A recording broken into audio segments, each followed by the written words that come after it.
It started like any other Tuesday. Which is how all my worst stories begin. Coffee was lukewarm, sky was overcast, my dog Poppy was following me like a furry satellite. Nothing new. I'd been working remotely for the last year and a half, mostly glued to a desk in a corner of my apartment that I generously refer to as a home office. On a good day, I remembered to change out of pajama bottoms. This was not one of those days. I should say up front, I have anxiety. Not the cute kind, where you chew your nails and giggle at parties. The waking up in a cold sweat, obsessively checking if you said something wrong 3 days ago kind. My meds help. A lot. And because I am a responsible adult, anxious about being irresponsible, I have a whole system. Weekly pill organizer, alarms, color-coded labels. All that. The issue started when Poppy got a prescription too. She's an elderly Shih Tzu mix who looks like a gremlin got tenure at a liberal arts college. She has chronic hip pain and separation anxiety, so the vet put her on a daily anti-inflammatory and a mild sedative. 2 different pills. Both tiny. Both white. I made a joke to the vet, hey, maybe I should take her sedative and she can take my Lexapro. Ha. Ha. Ha. Guess what I did Tuesday morning? I wasn't paying attention. I was groggy. The kitchen counter was cluttered. And I grabbed the wrong pill organizer. So Poppy got 10 milligrams of Lexapro. And I got a chewable beef-flavored dog sedative. I didn't notice at first. She took her pill wrapped in cheese like usual. I popped mine dry, grimaced at the weird aftertaste, and went on with my day. About an hour later, I realized something was off. Poppy was sitting perfectly still. Like, uncannily still. Usually, she rotates between napping, snorting, and barking at the wind. But now, she was just staring at the wall like she was reliving past lives. Meanwhile, I was weirdly sleepy. Not just tired, but floaty. Like someone had turned the gravity down just for me. I remember looking at my computer screen and thinking, why does Excel look like a dream journal? Then I burped. Beef. I burped and tasted beef. And that's when the horror dawned. I rushed to the kitchen. Both organizers were there. Poppy's was open to Tuesday. So was mine. But they were flipped. Her name tag was on mine. Mine was on hers. I stared at them. My brain, which, let me remind you, was functioning on a dose meant for a 14-pound animal, tried to troubleshoot. Should I call poison control? A vet? A therapist? Instead, I called my sister. Hey, I said, hypothetically, what happens if a human takes a dog sedative and a dog takes an SSRI? Silence. Please tell me this is a hypothetical. Define hypothetical. That's how it began.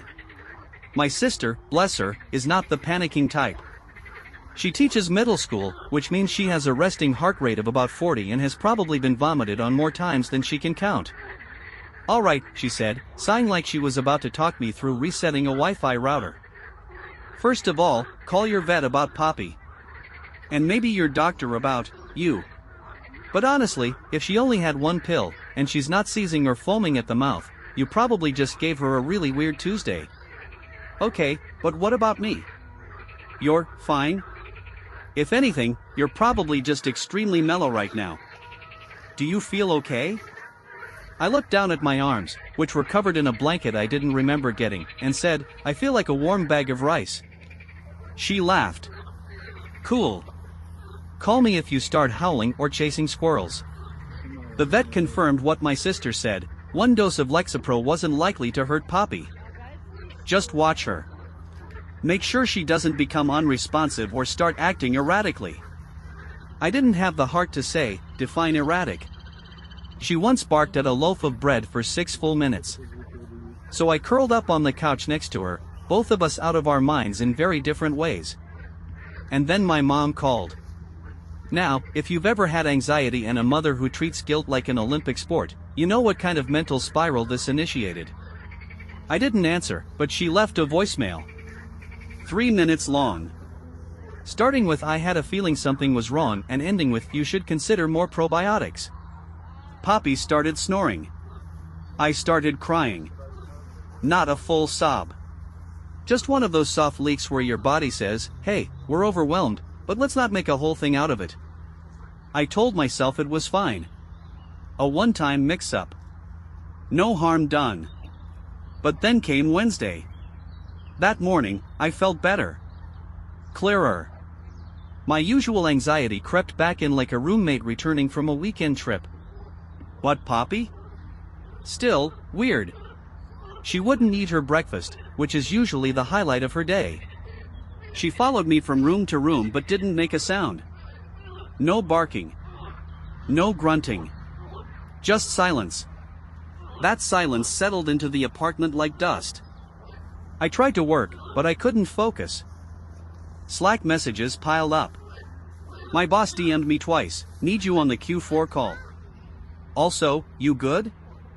I replied, "Yep. Totally. Just distracted by some unexpected events." Which was both true and vague enough to be professional. Around noon, my phone buzzed again. This time it was a group chat with my siblings. My older brother sent a meme about self-sabotage. My sister replied, "You rang?" I didn't reply. I just stared at my phone, the same weird heaviness creeping in. And then I remembered something. I went back to the kitchen. Grabbed the pill organizers. I opened mine, the one with my name now back on it, and looked at the rest of the week. Monday's slot was empty. So was Sunday. But I didn't take my meds on Sunday. I remembered, because I'd been at my parents' house and left them at home. I'd skipped the dose and felt it all day. Which meant... I looked over at Poppy, who was now slowly licking the couch cushion. She'd been on SSRIs for 3 days. By Thursday, I was living in a quiet, private kind of panic. Not the loud, dramatic kind you see in movies where someone runs down a hallway in tears. More like the slow accumulation of dread you get when you realize you might have left the stove on. Except the stove is your dog's brain chemistry.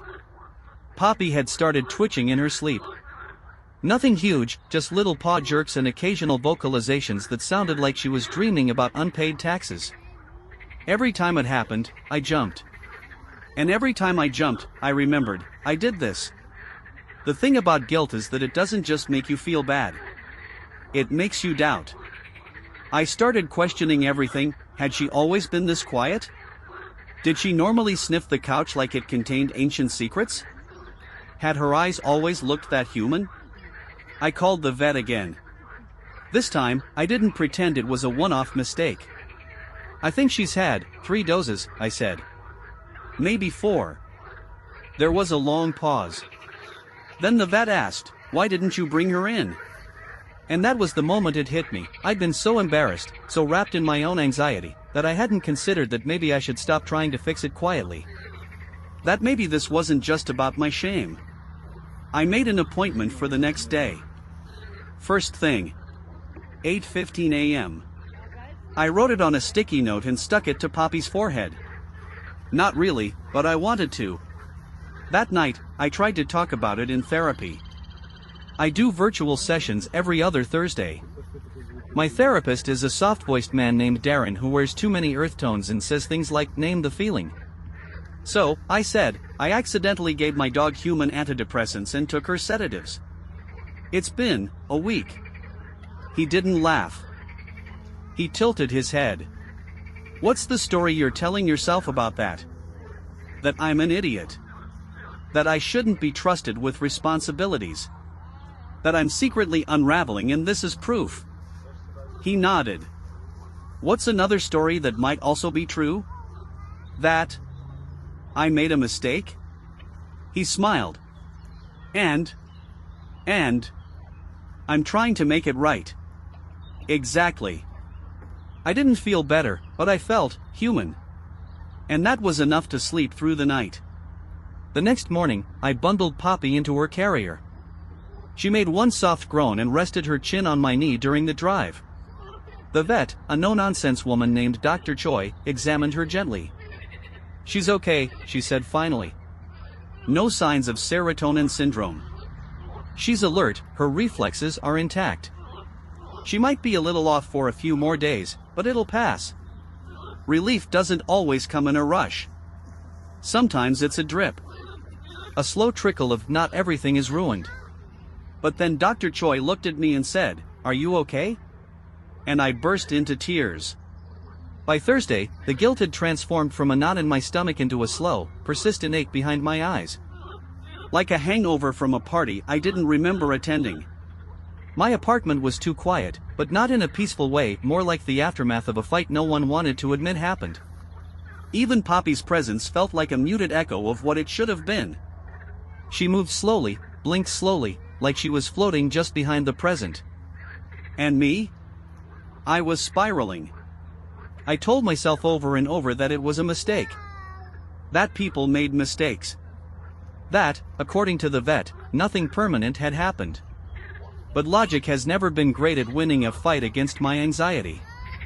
Logic's a librarian with a flashlight, and anxiety's a flamethrower-wielding raccoon in a trash can. Guess who gets more attention? The worst part was that I hadn't told anyone. Not really. Not beyond my sister and the vet. Not my mom. Not my friends. Not even Emma. Emma is complicated. We dated for 4 years, broke up 2 years ago, and have been working on being friends ever since. We text memes, still exchange birthday gifts, and see each other at mutual friend hangouts. It's tender and weird and no one really understands it, including us. But she's also one of the few people who's seen me mid-panic attack and didn't flinch. So when she texted Thursday afternoon, "Hey, you good? Haven't heard from you since the game night thing," I stared at the message for a solid 5 minutes. I typed, "All good. Just a weird week." Deleted it. Typed, "Did something incredibly dumb and I feel like a failure?" Deleted that too. Finally, I just wrote, "Can I call you?" She answered on the second ring. Her voice was warm. Uncomplicated. "Hey. Hey. What's up?" And just like that, I cracked. I told her everything, from the pill mix-up to the beef burp, to Poppy's quiet stillness and my therapist's alternate narratives exercise. I expected her to laugh. Or gasp. Or say something like, "Oh my god, that's actually insane." But she just said, "Yeah, that sounds like something you'd do." Which somehow made me feel worse. "I'm serious," she continued, "not because you're careless. You're not. But because you care too much.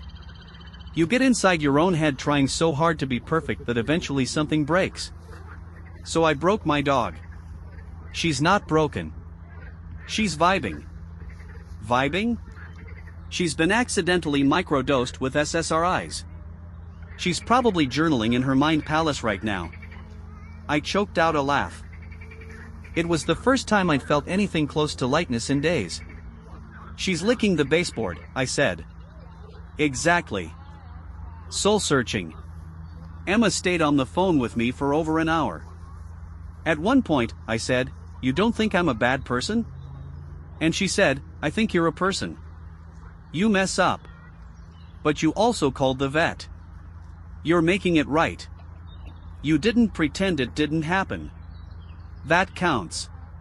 After we hung up, I sat on the floor next to Poppy and whispered, "You okay, gremlin?" She blinked at me. Then farted. I took that as a yes. The next day, Friday, was the vet appointment. I had rehearsed an apology. I pictured Dr. Choi looking at me with quiet disapproval, maybe even telling me I'd been irresponsible, negligent. That I should consider getting a pet rock instead. Instead, she was kind. "She's doing fine," she said after examining Poppy. "You actually did the right thing. A lot of people would have waited until something bad happened. But something bad did happen." "No," she said gently. "Something weird happened. Something human." The relief didn't hit like a wave. It came in slow drips. Like my body wasn't sure if it could trust good news anymore. Dr. Choi adjusted Poppy's dosage, said it might be worth spacing her meds out a little more carefully, and maybe using a different colored pill organizer for mine and hers. Different color. Got it. Fireproof vault for one. Shark tank for the other. She smiled. Just try not to eat anything beef-flavored from now on. I can't make promises. That night, I had dinner with my mom. Which was a mistake. She made lentil soup and hummed through the entire meal like someone trying to pretend everything was fine. The moment we finished eating, she launched into it. You've looked pale all week. Thanks, Mom. And your text replies have been short. That's unlike you. I've been busy. With what? Working from home in the same sweatpants? I sighed. Can you just ask me what you actually want to ask? She set her spoon down. Are you okay? And the truth tried to leap out of me. I wanted to blurt the whole thing. I wanted to say, I made a mistake. I drugged my dog and now I think I'm spiraling and I feel like a garbage person. But I didn't. I just said, I've had a weird week. She nodded slowly, eyes narrowing in that maternal X-ray way she has. Is it about Emma? No. Well, maybe that's part of the problem. Mom. I just think sometimes you hold on to things you shouldn't. Which wasn't about the meds. But it kind of was. Back home, I watched Poppy sleep. She snored like a tiny chainsaw, her paws twitching in some invisible race. I sat on the floor again and whispered, "We're okay, right?" And I wished she could answer. Instead, I took out both pill organizers and sat cross-legged with them, relabeling everything. Big block letters. Color-coded stickers. Post-it notes on the cabinet. I even put one of those dumb motivational quotes on the fridge, "You're doing your best. Don't eat the dog's pills." Saturday morning, I woke up early and walked Poppy to the park. It was cold, quiet, a little damp from the previous night's rain. She sniffed every tree like it was a personal invitation.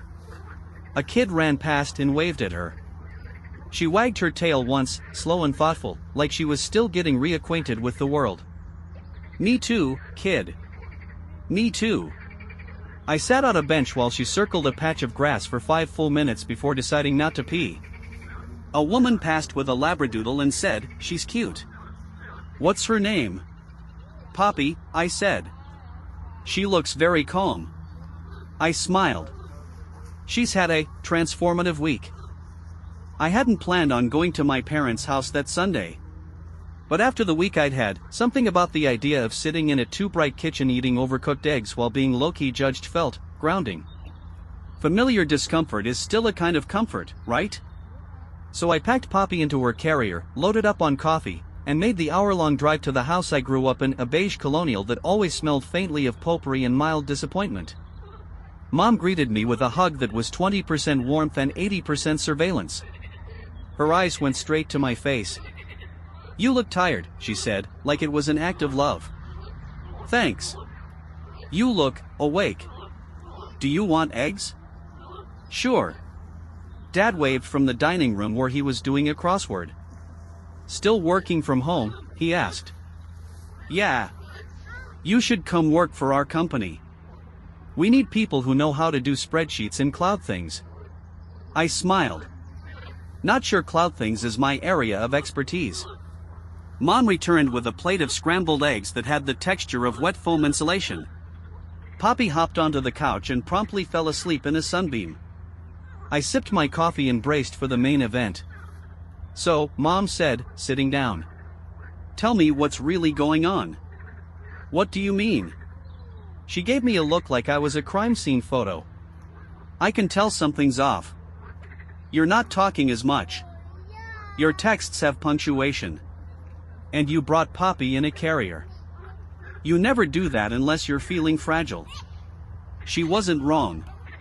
"It's just been a weird week," I said. "Work?" "Sort of." "Emma?" I raised an eyebrow. She shrugged. "Just covering the usual suspects." I didn't tell her about the medication mix-up. I wasn't ready. Instead, I asked about my brother. "How's Noah?" "Good. He's dating someone new. I think she's a yoga instructor. Very flexible. That seems unnecessary to know. Just saying. She helped me with my sciatica last time they visited. Dad chimed in from the table. They broke your couch. Mom waved him off. It was already fragile. I realized I was smiling. Genuinely. These weirdos, with their unsolicited commentary and emotional x-rays, were mine. And there was something reassuring in that. But then my mom asked the question I knew was coming. Are you still taking your medication? It came out light. Almost casual. But I felt it land like a stone. I paused. Too long. Of course, I said. Because I noticed you seemed a little floaty the last time we talked. Floaty? You said the word vibe 3 times in one sentence. Maybe I was vibing. She reached over and touched my hand. Honey, you know you don't have to handle everything by yourself, right? And that's when it happened.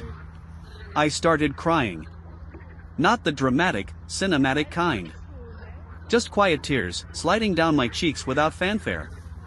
Like my body had been waiting for permission. Mom didn't freak out. She just handed me a napkin and waited. So I told her. Not everything. But enough. About the mix-up. About Poppy. About the burp. About how ashamed I felt. When I finished, she didn't yell. She didn't gasp. She just said, "Oh, sweetie." Then, after a moment, she added, "Do you remember when you fed the science fair rabbit all those Skittles in 8th grade? I blinked. What? You thought it would make his fur more colorful. We had to rush him to the vet. I completely blocked that out. Of course you did. You cried for 2 days. We made you write him an apology letter. Didn't you laminate it and hang it in the kitchen? Still have it in the junk drawer." I laughed through the tears. Poppy snorted in her sleep. "The point is," she said, "even back then, you cared so much. Maybe too much. But that's not a flaw. It's just heavy. And sometimes you need help carrying it." Dad, still at the table, chimed in again. "And don't eat dog pills." "That too." "Thanks, Dad." "Any time." I stayed for hours. We played a board game I hated but pretended to enjoy. We made tea. Poppy had a short but enthusiastic bark at a pine cone. And for the first time all week, I felt something close to okay. As I drove home that night, I thought about how easy it is to isolate when you're ashamed. How guilt builds little walls, and those walls grow taller the longer you wait to knock them down. And how sometimes, just sitting in a kitchen where someone notices your eye bags and makes 2 dry eggs can start to take those walls apart. But when I got home, there was a note on my door. Folded once. No envelope. Just a scrap of paper taped neatly above the knob. It read, "Hope the dog's okay. You're not the only one who messes up." No signature. No handwriting I recognized. And for a moment, I just stood there, holding the paper in one hand, keys in the other, unsure whether to feel exposed or comforted. I looked down at Poppy, who blinked up at me like I was overthinking it. Maybe I was. The note on the door haunted me more than it probably should have. Not because it was threatening, it wasn't. If anything, it was kind. But there was something deeply unsettling about being seen that clearly by someone I couldn't name. My life felt barely held together by post-it notes and emotional duct tape, and now some invisible witness had confirmed it. I texted Emma a photo of the note. She replied within 2 minutes. "Emma, that's creepy. But also weirdly sweet?" Me, my thoughts exactly. "Emma, do you think it was the downstairs guy? The one with the French bulldog and the podcast voice?" Me, maybe. But I haven't spoken more than 5 words to him. "Emma, people watch more than you think. Especially when they like you." Me, why does that sound more ominous than comforting? She didn't respond, which I figured meant she agreed. That night, I triple locked the door. Not because I was scared, exactly, but because when your world is already wobbly, you start trying to control anything you can. Like doorknobs. And light switches. And whether the toilet paper faces inward or outward, it should be outward, and I will die on that hill. The next morning, I took Poppy for a walk, half hoping I'd bump into whoever left the note. But the courtyard was empty except for the guy who always stretches shirtless in the grass like he's in a cologne ad. He's not the note guy. He once asked me if Poppy was a cat. Back upstairs, I stared at the note again. The handwriting was neat but not feminine. Not overly masculine either. Just plain. No big swoops, no all caps. Definitely deliberate. Poppy, meanwhile, was returning to her usual self. She barked at a wind chime, growled at her own reflection, and tried to eat a dryer sheet. I should have been relieved. I was. But now that the dog part of the crisis was fading, all that remained was the empty space it left behind. That's the thing they don't tell you about mistakes. Fixing them doesn't erase the emotional bruise. You still carry the impact, even after the injury heals. Work that week was its own kind of quiet disaster. I missed a team call, forgot to send an invoice, and accidentally attached a grocery list instead of a report to a client email. In case you're wondering, the list said almond milk, frozen blueberries, anxiety meds, dog cheese. My manager, Brian, finally slacked me. "Brian, hey, everything okay?" I stared at the message for a while before responding. Me, honestly? Not really. He surprised me by replying. "Brian, want to jump on a call?" I didn't want to, but I said yes. 10 minutes later, we were on Zoom.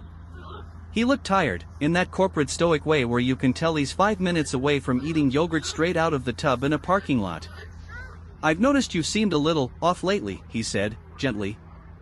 "Yeah. That's fair. Do you want to talk about it?" So I did. Not all of it. I didn't tell him I'd eaten a dog sedative or cried into a blanket while my Shih Tzu licked the couch. But I told him I'd been overwhelmed. That I was struggling to focus. That everything felt louder than usual, and I didn't know why. He listened. Really listened. Then he said, "You know you can take a mental health day, right?" I thought we were only supposed to do that when we're actually sick. Burnout is a kind of sickness. So I took Friday off. And immediately panicked about it. Emma came over that night. She brought soup and those little garlic knots I pretend not to like but actually crave once a week. We sat on my couch and watched an old episode of some home renovation show where a couple fights about wall sconces for 45 minutes. "This feels normal," she said after a while. "Like the old days." "Yeah. Except now we're not pretending we're fine." Progress? Or just age? She looked at me. Really looked. "You seem better. Quieter. But not detached. More like grounded, maybe. I feel like I cracked something open. Not in a dramatic way. More like when you pull the tab on a soda can and it doesn't fizz but it sighs." She smiled. "That's very you. We didn't kiss. That part of us felt like it had closed. But she held my hand for a little while. And when she left, she kissed Poppy on the head and whispered, 'Stay away from his meds, okay?' Poppy sneezed. The next day, I left a note on the downstairs neighbor's door. 'Hey, if you're the one who left the note on mine, thank you.' It helped. More than I expected. Apt 3B. I didn't expect a reply. But the next morning, taped to my own door. 'You're welcome. You'd be surprised how many people are quietly rooting for you.' It took me a few days to get up the nerve, but eventually I knocked on the downstairs neighbor's door. Not with an agenda. I wasn't planning some grand moment of connection. I just wanted to put a face to the handwriting. To know, if even briefly, who had seen me at my worst and chosen to be kind. His name was Michael. He looked like the kind of guy you imagine when you hear the word civil engineer, solid, unfussy, wore socks with sandals and didn't flinch when I told him who I was. You left the note? He nodded. Figured you might need to hear something soft. We all do, sometimes. I didn't know what to say, so I just nodded. He invited me in for tea. The apartment was surprisingly cozy, bookshelves lined with mystery novels, a sleepy cat that stared at me like it was measuring my soul, and jazz playing low from a Bluetooth speaker. We talked for 20 minutes. About nothing, really. Dogs. Weather. He mentioned he used to be married, and now wasn't. I told him I had once accidentally taken a dog sedative and watched spreadsheets melt. He laughed. Not mockingly. Just with the kind of understanding you don't expect from someone you barely know. Before I left, he said, people make a lot of noise when they're hurting. You were quiet. That's what scared me. That conversation settled in me like warm soup. I didn't suddenly feel whole or fixed. But I felt less alone. Like maybe I wasn't the only person holding together a fragile version of okay with bits of tape and luck. I spent Saturday deep cleaning my apartment. Not out of guilt, but something closer to hope. Like I was making space for whatever came next. I even washed the curtains, which I hadn't done since moving in. While folding laundry, I found one of Poppy's chew toys tucked behind the hamper. A tiny plush hamburger, faded and frayed. She hadn't played with it since the Met incident. I tossed it to her as a test. She sniffed it, hesitated, then shook it like it owed her money. Progress. On Sunday, I took a walk with Emma. We didn't plan it. I texted, she said yes, and we met halfway between our places, bundled in jackets and the kind of silence that feels companionable. You know what I've been thinking about? I said, as we passed the bookstore where we had our second date. What? How we used to joke that we were emotionally bilingual. Like, fluent in both sarcasm and actual feelings. She laughed. I still think that's true. You just stopped speaking for a while. I didn't know how to say what I needed. And now, still learning. We walked in silence for a block. Then she said, I think about calling you more than I do. But I stopped myself. Why? Because I don't want to take up space in your healing. That one hit deep. You're not taking space. You're part of it. We didn't hold hands. But we didn't need to. Later that night, I dug out an old notebook. One I hadn't opened in almost a year. The first few pages were full of anxious rambling, half-finished to-do lists, and the occasional attempt at poetry I'd never show anyone. But somewhere in the middle, there was a list I barely remembered writing. Things that make me feel real. The way Poppy sighs before she sleeps. Emma laughing so hard she snorts. The smell of rain on pavement. Hot showers after cold walks. Writing something and not hating it. Remembering I'm not the only person trying. I added a seventh. 7 notes from people who see me. I closed the notebook and stared at the ceiling for a while. Poppy jumped on the bed, curled up next to me, and rested her chin on my shin. We both exhaled at the same time. Maybe things weren't fixed. Maybe they never would be.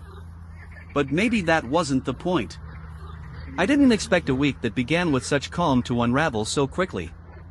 Monday was decent.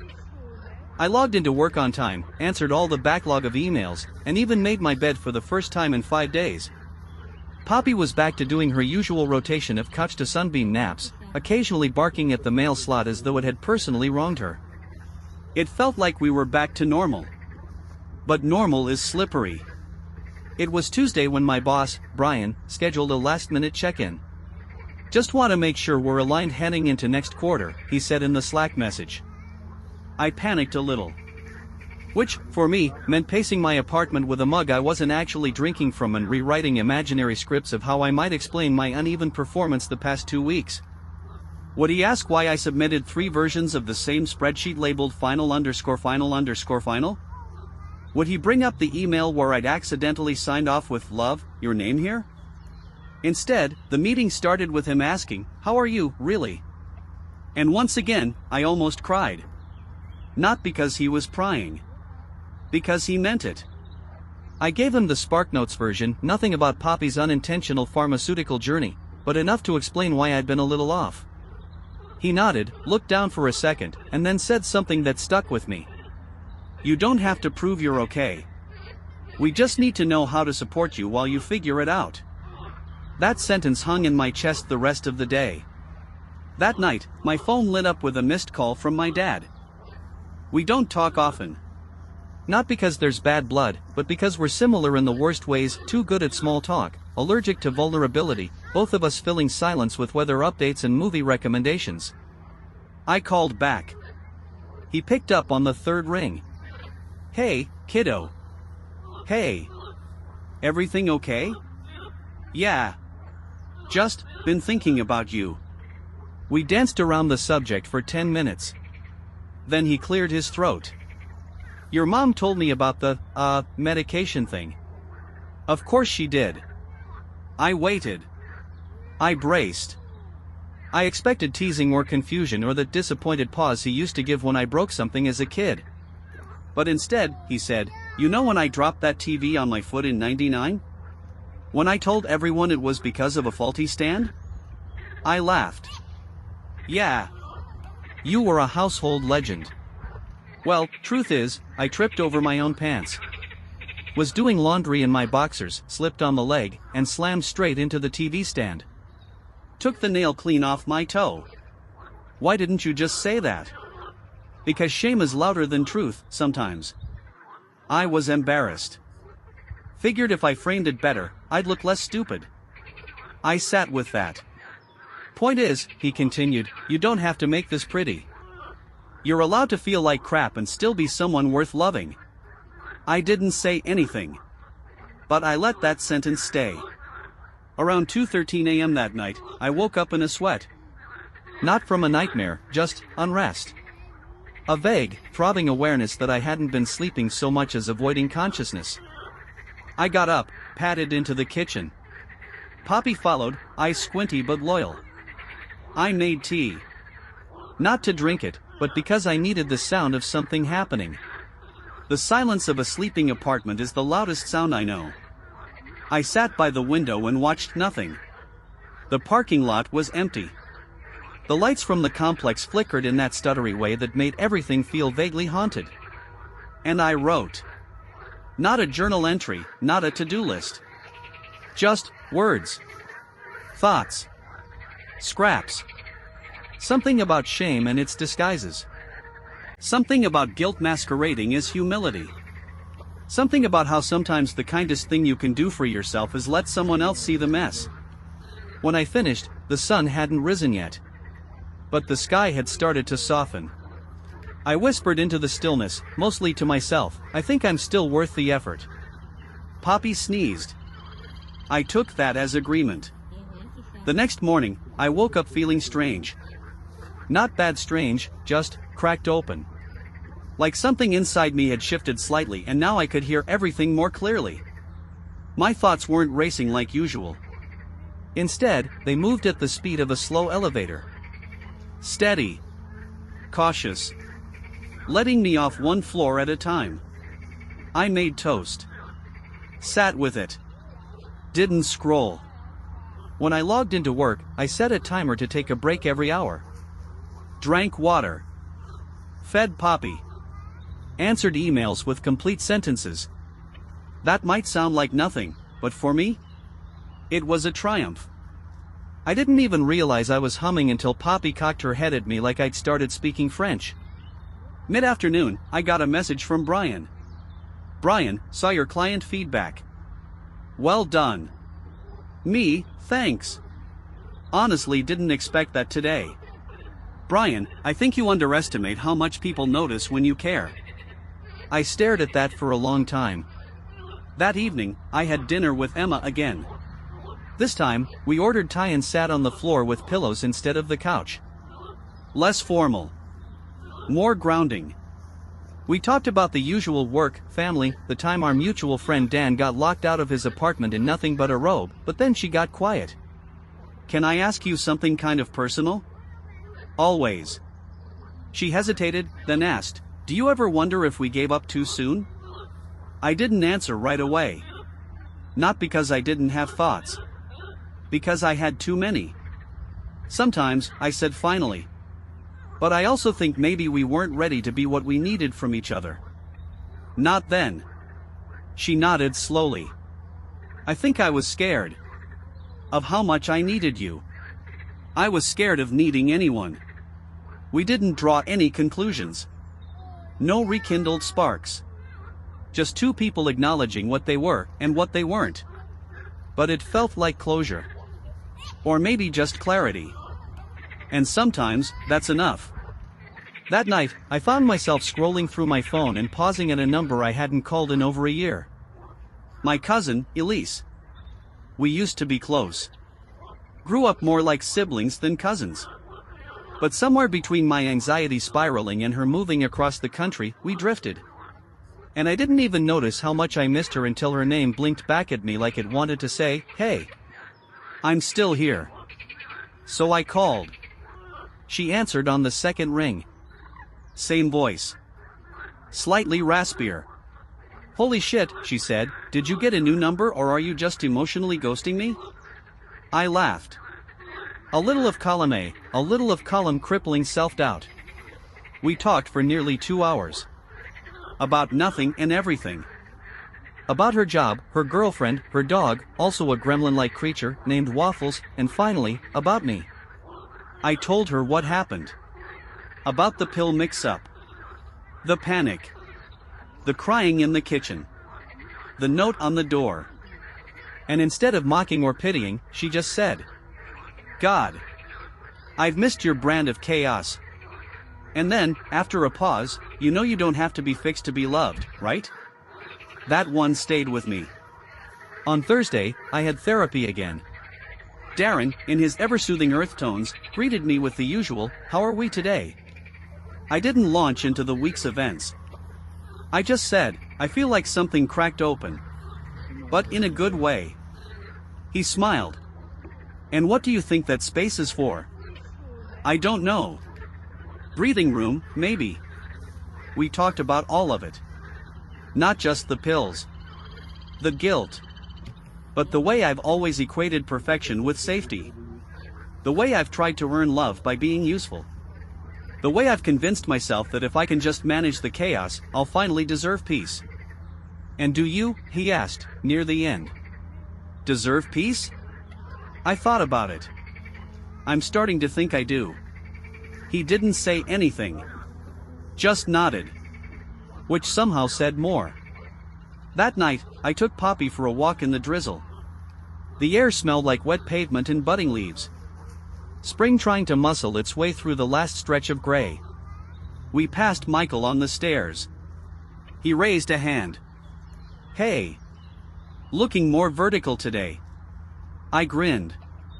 We take our wins where we can. He handed me a small paper bag. Banana bread. Made too much. "Thanks," I said. "For that. And everything else." He shrugged. Neighbors. That word felt warm, somehow. Back inside, I gave Poppy a treat, cut a slice of the banana bread, and sat at the kitchen table with a cup of tea. It wasn't dramatic. No swelling music. Just quiet. A sense that, for once, nothing needed to be fixed in that exact moment. And that maybe, just maybe, I was learning how to be okay with that. There's a specific kind of clarity that comes after you've done the hardest part of healing, naming the wound. Not fixing it, not even tending it. Just pointing to it and saying, "There." That's where it hurts. It doesn't come with fanfare. It comes in quiet. In late night showers and early morning stretches where your spine cracks and you realize you're still here. I spent Friday feeling strange. Not bad, not good. Just aware. I noticed things more. The way my breath felt shallow until I remembered to deepen it. The way Poppy leaned her weight against my leg when she slept. The way people's faces shift when they're trying not to say something. That afternoon, I had coffee with my mom. She wanted to meet in person, not a phone call, not a group chat. I said yes because part of me needed to. We met at her favorite cafe. One of those homey places with antique cups and mismatched chairs and a chalkboard sign that always says something punny about espresso. She hugged me when I arrived. Tight. Real. I waited for her to start. She didn't. So I did. I'm okay, I said. But not in a fine way. In a real way. She reached for her mug, nodding. That's all I ever hoped for. We talked for over an hour. She told me stories about her 20s I'd never heard, how she once locked herself out of an apartment wearing only a towel, how she thought about dropping out of college sophomore year because she felt like a fraud. I never told you those things because I wanted you to think I had it together, she said. But the truth is, I was just scared. Most of the time. I thought about how I'd inherited that. The quiet panic behind the smile. The urge to curate an acceptable version of myself. I don't need you to be perfect, she added. I just need you to keep showing up. It landed like a bomb. Like a bandage over something raw.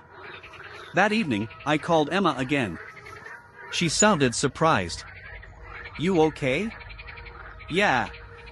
Just wanted to talk. About something dumb. My favorite kind of something. I told her about how I'd started rearranging the books on my shelf by how much I emotionally trusted the authors. Stephen King?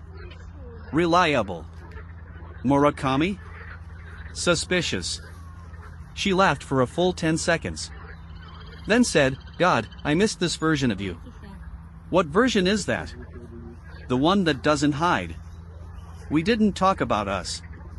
Not really. But there was a thread of understanding there now. We both knew we were different people than we were when we broke. And maybe, just maybe, we could keep knowing each other anyway. The next morning, I went to the farmer's market. Not for anything specific. Just to feel human again.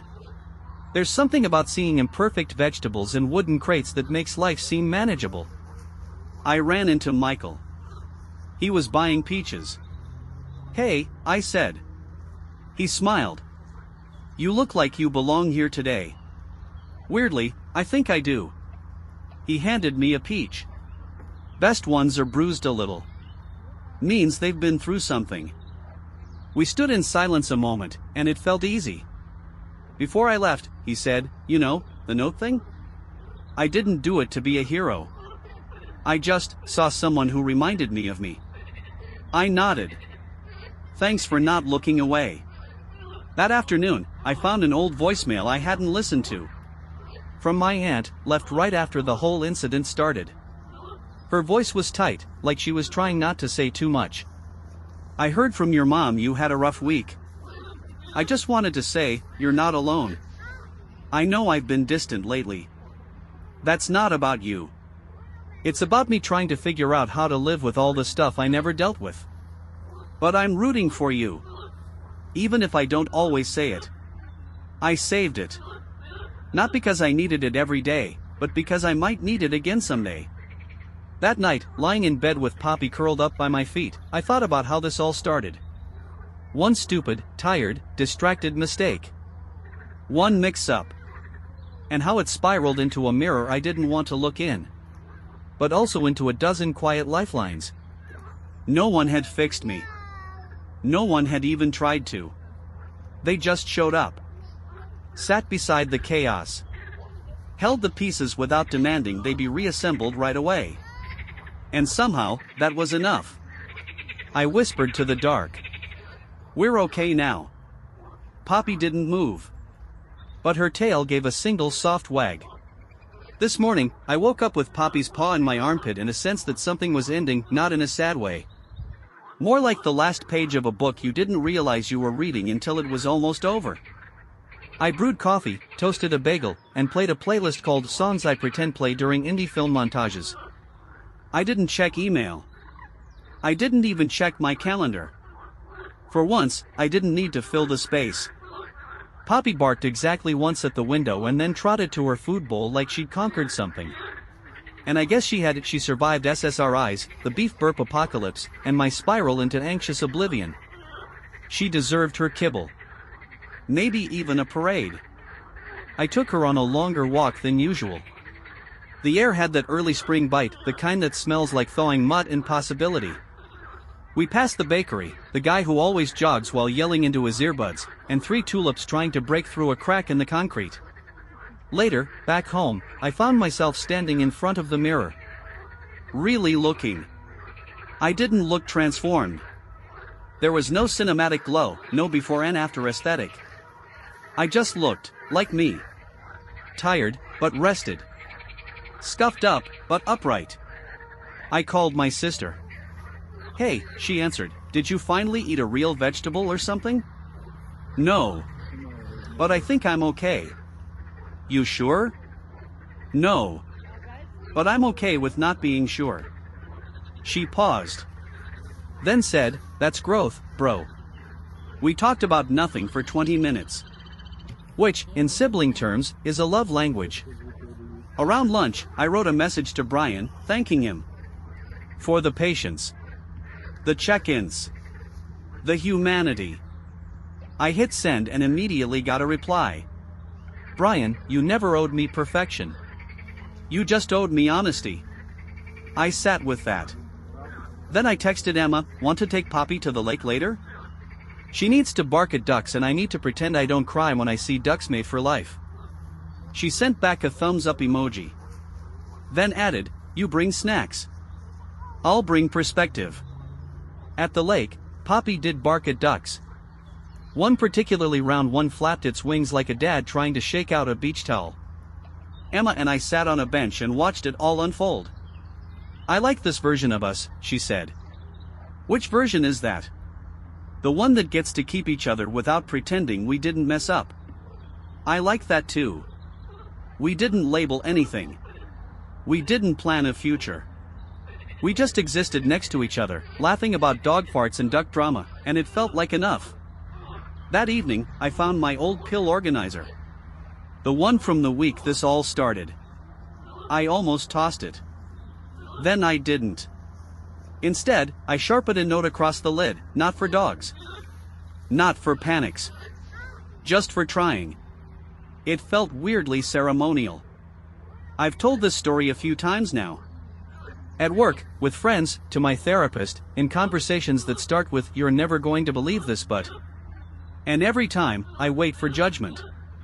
For someone to laugh at me, or worse, pity me. But mostly, what I've gotten back is something softer. Someone else saying, "Okay, so here's what I did." Turns out, everyone's got a story that starts with "I messed up" and ends with, "But I didn't disappear." Mine just happens to involve antidepressants, a Shih Tzu, and beef breath. So yeah. Tofu by mixing up my dog's medication with my anti-anxiety pills. But the real fuck-up wasn't the pill, it was thinking I had to go through the fallout alone. Turns out, the antidote wasn't activated charcoal or panic googling side effects. It was people. A neighbor who left a note. A sister who answered the phone. A mom who remembered my 8th grade science fair disaster. A friend who held space. A dog who wagged her tail anyway. And me. Showing up. Every damn day. Even the ones that started with a beef-flavored burp.